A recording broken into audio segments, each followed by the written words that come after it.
کسی نے offer question کیا ہے کہ کسی گناہ سے بچنے کی خاطر کسی نے یوں کہا کہ اب اگر میں نے گناہ کیا تو معاذ اللہ کافر ہو جاؤں، کیا حکم شرع ہے؟ وہ کہتے ہیں نیت اس کی یہی تھی کہ اگر گناہ کروں تو کافر ہو جاؤں۔ دیکھیں اس طرح اگر کوئی ارادہ بھی کر لیتا ہے تو فوراً دائرہ اسلام سے خارج ہو جاتا ہے، اگرچہ اس نے مشروط رضا کا اظہار کیا ہے، لیکن بہرحال رضا بالکفر کفر، کفر سے راضی ہونا بھی کفر ہوتا ہے، لہٰذا فوراً دائرہ اسلام سے خارج ہوگا۔ اسے تجدید ایمان وقت ضائع بغیر کرنا ہوگا، اگر شادی شدہ ہے تو تجدید نکاح بھی کرے۔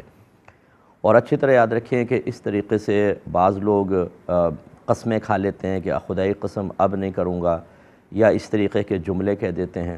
وہ لوگ ہوتے ہیں زیادہ تر جو باوجود کوشش کے گناہ سے نہیں بچ پاتے، نفس ان کے قابو میں نہیں آتا۔ تو اس طرح کی چیز جب کوئی ذکر کرتے ہیں تو وقتی طور پہ نفس میں ایک خوف پیدا ہوتا ہے، اور وہ سمجھتے ہیں کہ اس خوف کی وجہ سے نفس تھوڑا سا پیچھے ہٹتا نظر آتا ہے، انہیں اپنے اندر ایک توانائی، ایک طاقت سی محسوس ہوتی ہے، تو وہ سمجھتے ہیں کہ شاید ہمیں فتح حاصل ہو گئی، اور یہ احساس فتح وقتی طور پہ سکون دیتا ہے۔ لیکن آپ کو پتہ ہے نفس و شیطان کہاں باز آئیں گے؟ پھر اس کے بعد جب وہ وار کر کے وہی گناہ کرواتے ہیں تو پہلے سے زیادہ بری کیفیت طاری ہوتی ہے۔ اس لیے ان چیزوں سے کبھی گناہ سے آدمی نہیں بچ سکتا۔ آپ قسمیں کھائیں اور دیگر، اپنے اوپر قابو نہیں ہے، 2 دن بعد پھر گناہ کرتے ہیں، قسمیں کھا کر ایسا کہ جیسے خود چاہے محنت نہ کریں یہ قسم روک لے گی، ایسا ہرگز نہیں ہوگا۔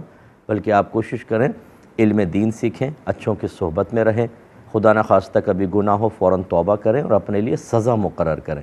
مثال کے طور پر اگر گناہ ہو جائے تو تازہ غسل کریں، اور مثلا 20 رکعت نماز پڑھوں گا، 2 سپارے پڑھوں گا، اتنے پیسے صدقہ کروں گا۔